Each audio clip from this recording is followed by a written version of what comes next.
property, but it's not on the subject property. That's correct. Other questions of staff? Okay, seeing none, I'll call on the applicant appellant, Diane Swingle, and/or Amy Nguyen or Ed McKinley. And please state your name for the record, and you have 20 minutes. My name is Ed McKinley. I'm agent for Diane Swingle on this project. And the first question that I think needs to be answered is, why are we here before you? And the problems that Frank has mentioned, where there was access problems discussed, drainage issues, and road width. And we believe that we've mitigated these issues. And it may go to the board that can look at the letter of the code versus the intent of the code, especially where the right-of-way issue is. We believe that this subdivision meets the intent, or it wouldn't have gotten this far. And essentially, if there had been one bend in this road, this is a straight road on this project that comes straight into the property, and it's short. If there had been one bend or any issues with that right-of-way, this application never would have been made. We believe that this can work.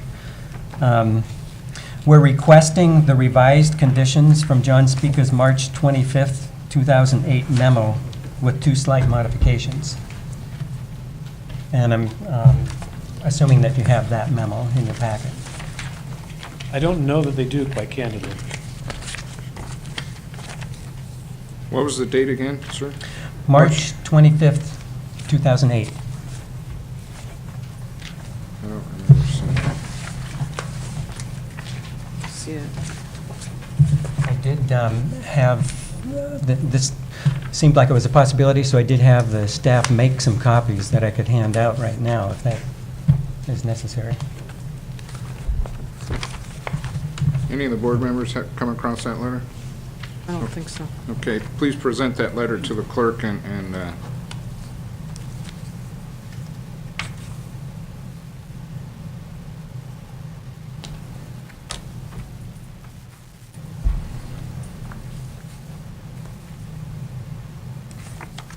wondering if we might need to recess the time here for...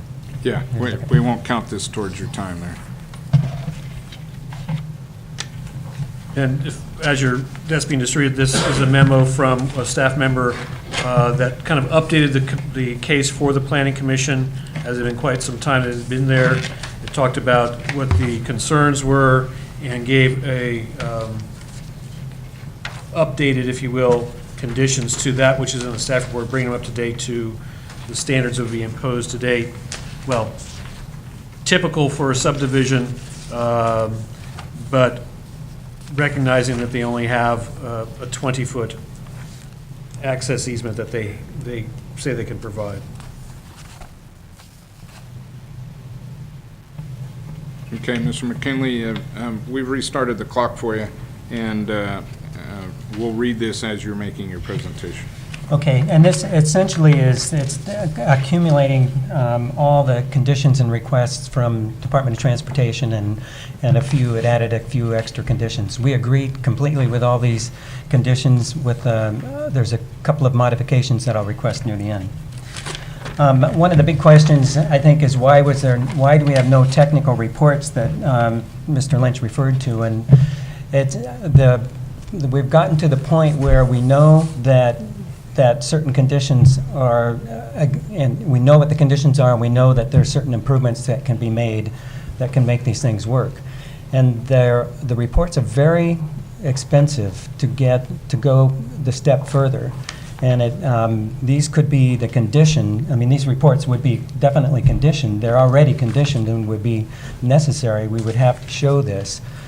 We did have the surveyor go out to the site. The surveyor did a map of the road location, and he did a lot of work with drainage. We submitted that map of road location. It's not in your packet, but it went to DOT while they were formulating their conditions. And I feel like I need to kind of move on, and there can certainly be a lot of questions about that asked later. I want to get to the parts that what is in contention. And the first contention is the right-of-way, the 60 feet versus the 20 feet.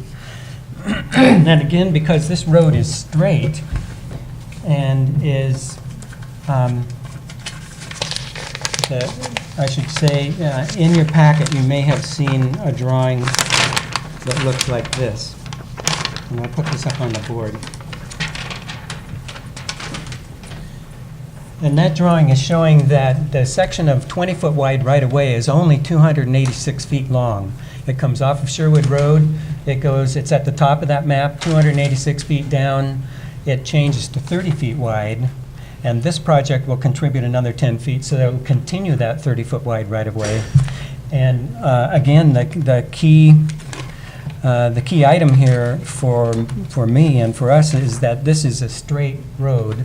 There aren't any visual problems that come from being on the straight road in front of the applicant's property. It gets a little crowded, but that will be corrected with this subdivision. Another point in contention is access easements.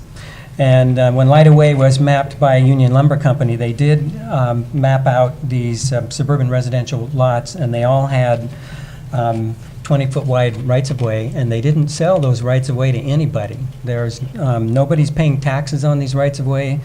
Nobody owns them that is of record other than perhaps by default Union Lumber Company, which would be Georgia Pacific. But they mapped these out. Their purpose was for road purposes. And what we want to do in modifying one of the conditions is have that condition where we show, rather than easements from property owners, we show the information needed to show that the intent of that mapping was to create a road easement.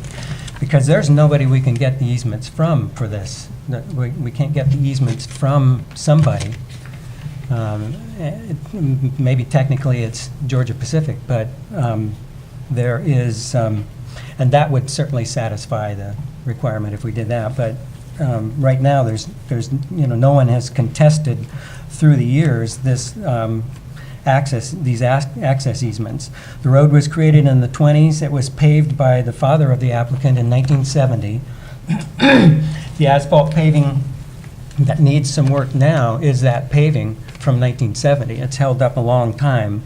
There was a previous subdivision, minor subdivision 22-82, in which the 16-foot wide road was approved, and the road paving is averaging close to 16 feet. At some point, at the narrowest point, it's about 15.4, and there's a couple of other spots where it might be a little under 16, but basically it was put down there and it was accepted.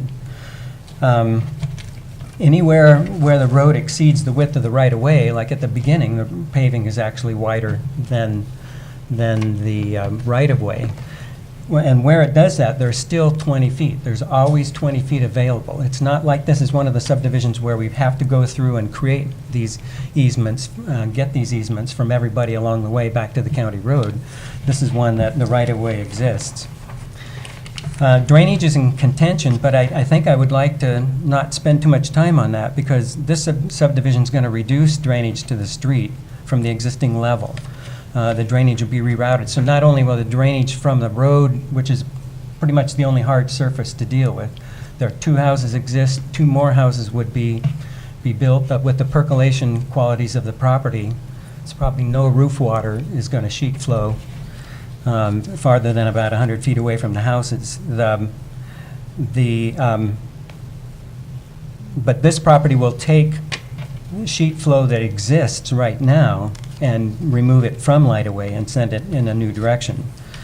The new road, subdivision road on the applicant's parcel will be gravel, so that won't be a complete hard surface. It'll still shed water, but it won't be like AC. There was water pond